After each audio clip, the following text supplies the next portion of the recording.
벌써 시간이 이렇게 됐습니까? 문재인 대통령이 퇴임 후에 내려갈 사저 자리를 결정한 것 같습니다.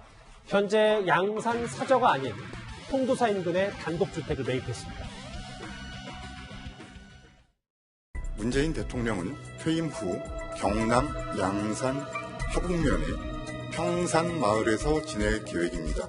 문 대통령의 기존 사저는 양산 매곡동에 있습니다만 인근의 하북면으로 옮기기로 했습니다.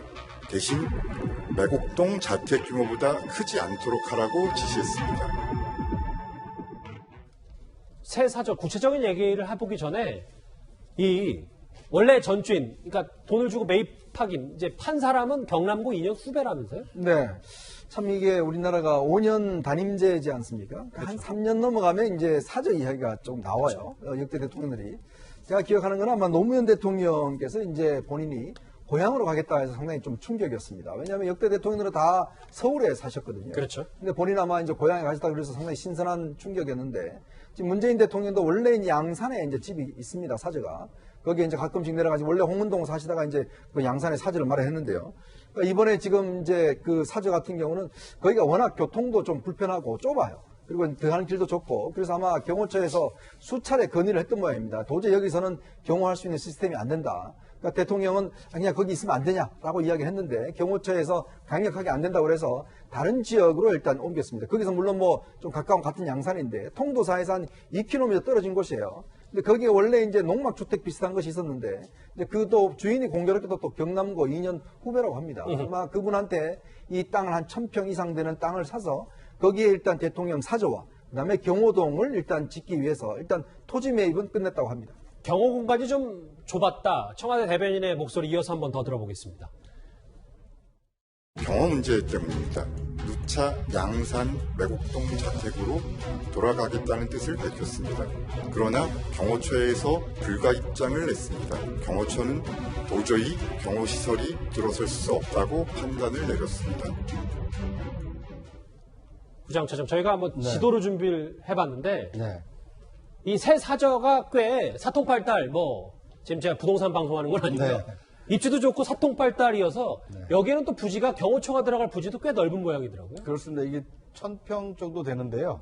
일단 대통령이 기거하시는 이제 사저가 있고 그 바로 곁에 이제 경호원들이 기거하는 이제 경호동을 지어야 되는데 이 원래 양산 그 사저 그 대통령 취임하기 전에 살았던 사저의 경우는 진입로가 굉장히 좁아가지고 네. 거기에 이제 경호동을 짓거나 또는 경호를 하기 위해서 오고 가는 것이 이제 주민들에게 불편을 줄 수 있다. 그렇죠. 이런 지적이 있다 보니까 조금 더 넓은 부지를 알아봤고 마침 이 통도사 주변에 아는 지인이 살고 있는 이런 이제 땅이 있어서 적합한 땅이 있어서 14억 정도 들여서 땅을 매입했다고 하는데요.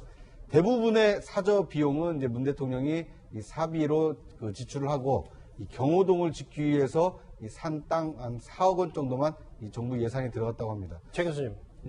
그러니까 문 대통령이 지금 현재 집 팔아서 일단 10억 원 돼서 이제 매입한 이런 꼴이가 되는 그러니까 지금 현재 양산에 가지고 온 사저가 있잖아요. 원래 거기에 짓기로 했는데 거기에 이제 짓는 것이 경호처에서 반대를 했대요. 본인은 대통령 거기에 계속 거기에 짓기를 바랬었는데 그래서 경호처의 입장을 받아들여서 그러면 그 집을 팔아서 마련된 돈 10억 6,400만 원 정도 되는데 그 돈으로 지금 새로운 땅을 산 겁니다. 그래서 본인의 사저가 들어가는 곳의 비용은 문재인 대통령의 사비로 지급을 하고 경호동은 이제 정부에서 지급을 하겠습니다. 대통령이 경호처에 소유하고 있는데 4억 원은 거기서 지급하고 그래서 14억 원 정도 들여서 땅을 구입했고요. 이제 정비하고 그리고 나서 이제 건물을 지을 예정이라고 합니다. 워낙 입지가 좋아서 노무현 전 대통령처럼 열린 사저로 꾸미는 건 아니냐라는 얘기도 나오고 있는데 관련 목소리 한번 들어보겠습니다.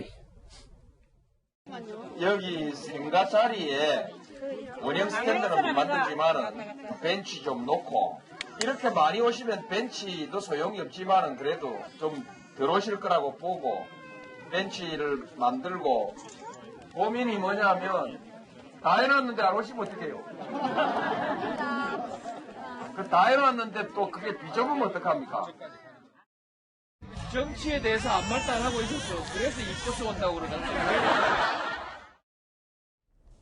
저 벌써 12년 전이군요. 박 의원님. 입지 때문인지 모르겠지만 열린 사저 얘기가 계속 나오는데 근데 과거에 문 대통령의 발언들을 좀 종합해 보니까 본인은 나중에 잊혀지길 원한다 뭐 이런 얘기를 했었거든요. 뭐 열린 사저라는 개념이 뭐 어떤 것인지는 모르겠습니다만은 저는 솔직히 정말 문재인 대통령 방금 뭐 말씀대로 잊혀지길 원한다. 사실은 우리 헌정사 대통령들의 역대 대통령들의 비극을 우리가 돌이켜 보면 예. 문재인 대통령의 그런 그 생각, 바람.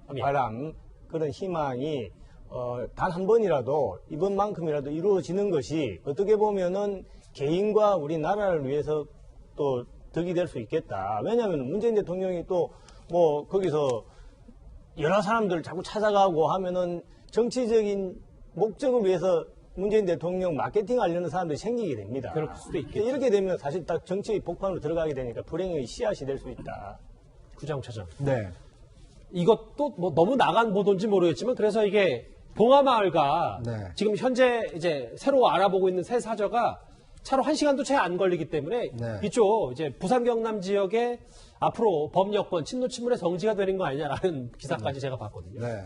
충분히 뭐 개연성이 있는 내용입니다. 왜냐하면 이 노무현 대통령을 추모하는 분들도 있고 또 노무현 대통령에 이어서 그 추모 열기에 힘입어서 대통령에 오른 문재인 대통령을 기리고 싶은 사람들은 뭐 어떻게 보면 이 뜻이 같을 수가 있거든요. 그런데 마침 이 사저와 노 전 대통령의 생각과 가깝기 때문에 아마 이제 두 군데를 들러보는 것이 어떻게 보면 하나의 이제 그 코스처럼 만들어줄 수 있고 또 그것은 친노 친문의 성지가 되면 오히려 좀 좋지 않을 것 같고요. 전 국민이 한번 전직 그러게요. 대통령의 어떤 생각과 이 사저를 둘러본다 이런 코스가 되면 좋지 않을까 하는 생각이 듭니다. 앞서 최서원 씨 회고록 얘기하면서 박근혜 전 대통령 얘기 잠깐 했는데 이현정 의원. 네. 역대 대통령 중에 이 사저 문제 구설에 안 오른 사람들이 없잖아요, 사실. 그렇죠. 특히 뭐 이제 뭐 전두환 노태우 대통령 같은 연희동 같은 경우는 뭐 항상 시위대들이 지금 넘쳐났을 거예요. 그렇죠. 또 김영삼, 김대중 대통령 같은 경우는 이제 지금 동교동 이 상도동 사실 뭐 지금 최근에 동교동 자택을 두고 아들끼리 지금 이제 분쟁이 벌어지고 있고 맞네요. 이명박 전 대통령도 내곡동 이제 하려고 그러다가 결국 특검까지 갔지 않습니까? 아, 특검까지 그렇죠. 갔었죠. 내곡동 특검까지 했고 더구나 또 이제 박근혜 전 대통령은 지금 삼성동에서 내곡동 옮겼는데 거기 한 번도 가보지 못했습니다. 예. 결국 교도소에 있기 때문에 참 그런 면에서 본다면 참 우리가 역대 대통령들이 이제 퇴임을 하면서 정말 어떤 편안한 생활 이걸 하기 위해서는 결국은 임기 중에 일단 부패하지 말아야 되고요. 그럼요. 둘째는 적을 만들지 말아야 됩니다. 저 같은 면에서 통합의 정치를 해야 되는 것이죠. 그래서 어떤 면에서 보면 퇴임하고 난 다음에 국민 모두가 박수를 쳐줄 수 있는 대통령이 돼야 되거든요. 예. 그런 면에서 본다면 정말 저는 어떤 면에서 보면 문재인 대통령만큼은 이런 불행의 역사를 끊을 수 있는 대통령이 돼야 된다. 그런 바람이 있습니다. 새 사저 부지를 알아본 청와대 얘기 오늘 뉴스탑 10 준비해 봤습니다.